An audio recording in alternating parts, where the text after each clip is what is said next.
Nah, fuck your beef. Ooh, yeah!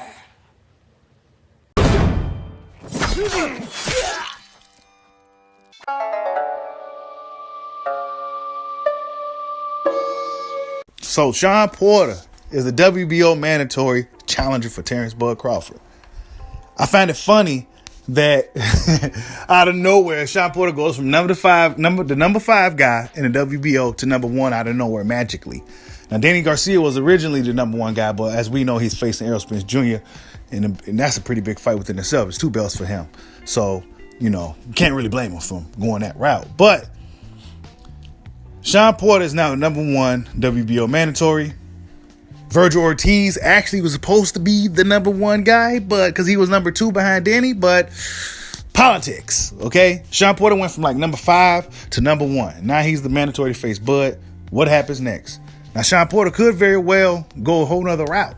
He always say he wants a Spence rematch, and all this other shit. So he may try to go that route. We're going to see what happens. We're going to see if Shawn Porter is going to press the mandatory. We're going to see what happens. We're going to see if Bud even takes the mandatory. After this next fight, which I believe is some type of voluntary, don't quote me on it, but I think it's some type of voluntary. It's not a mandatory fight because he just fought Mean Machine, which was a mandatory. People say, man, Mean Machine was a bum, but he had to fight Mean Machine because it was a mandatory. So he got that out the way. So this next fight is a voluntary.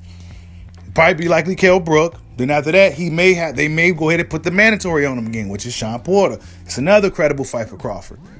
You know what I'm saying? So he may end up facing Porter a lot sooner than he would wanted to.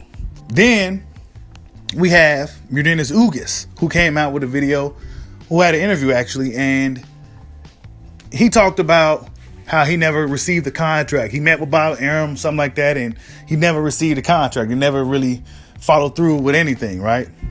So, a lot of people want to say Crawford ducking Ugas and doing all this other shit, but I mean, like just a year ago, nobody was checking for Ugas. You know what I'm saying? Like nobody was checking for Ugas.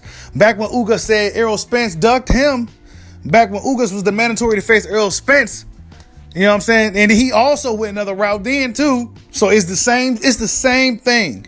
You know what I'm saying? Errol Spence, they ain't say nothing about Errol Spence neglecting the Ugas fight. You know what I'm saying? They ain't say nothing about it. But when Terence Crawford, he's ducking Ugas. He needs to fight somebody at welterweight. But this is the same Ugas that y'all said couldn't bust the grape. This is the same Ugas that y'all said was a born fighter. Now all of a sudden he's some magical opponent for Terence Crawford? So you mean tell me you guys would rather see Ugas over Kell Brook? Because truth be told, Kell Brook only lost against 2 dudes. And it was Triple G and Errol Spence. We both know who who they are. You know what I'm saying? They're not some nobodies. He got beat by some somebodies. And one of them was 2 weight classes higher.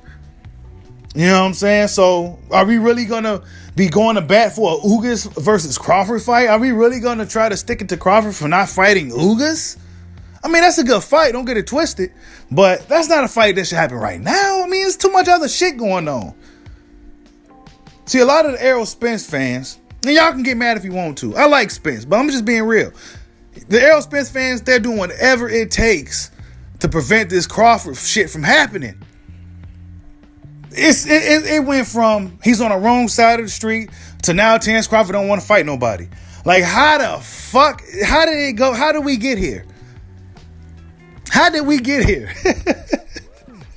How did we get to where we at today? This civil war between Crawford and the Spence fans is getting out of control, but I'm having fun with it. You know what I'm saying? But these guys need to fight. 2021, Errol Spence, Terence Crawford needs to fucking fight. All these other fights that you guys are trying to throw in away because Errol Spence, man, y'all not confident Errol Spence can fully beat Crawford. So, of course, you're going to say he should fight Keith Thurman. Of course, you're going to say he should do all this shit that they did. Crawford looking to go straight to the best guy. Fuck all that other in the middle shit, in between shit, the filler fights. I'm going straight for the best guy. And that just happens to be Errol Spence right now. You know what I'm saying? But Shawn Porter's the mandatory, so this is interesting. I want to see that fight. Depending on how the landscape looks, only way Crawford will be able to get out of the mandatory, as we know, is if he getting unification. That's why I say Errol Spence fight should happen in 2021. And then it might benefit Shawn Porter too, because who's ever the winner, they may end up rematching Shawn Porter or some shit. The Shawn Porter Crawford fight is a little bit more appealing because we've seen, well, no, I take it back. Shawn Porter did give Spence a lot of good work. Let me take that back. So that's a rematch fight that Shawn Porter feels that he could have really, if he had took it up another gear, he could have got Errol Spence. He could have got the W. But Shawn Porter can't just, he can never get over his opponent. He can never change the gear. And that's why I think Crawford is the best guy, because whatever you do, he's gonna outdo you. He's gonna turn it up a notch on you. Shawn Porter could turn it up, but he's never going to go far beyond and past you. And that's why he have all these close-ass fights with Danny Garcia, with Keith Thurman, with Errol Spence. You know what I'm saying? That's why he's having all these close, because he can't take it up to the next gear, man. But like I said, this is real news. Shawn Porter's number one. I don't know how. I really don't care. It's a credible fight, but we're going to see what happens. You know what I'm saying? I'm looking for this unification fight between Spence and Bud. I don't really care. I mean, Thurman fight is cool. Don't get it wrong. All these fights are cool, but I need to see Crawford and Spence right now before this Andy Ruiz shit happens. You know what I'm saying? Before some shit happens to fuck up the fight, to fuck up their money. You know what I'm saying? I don't even care about that, but I'm just saying.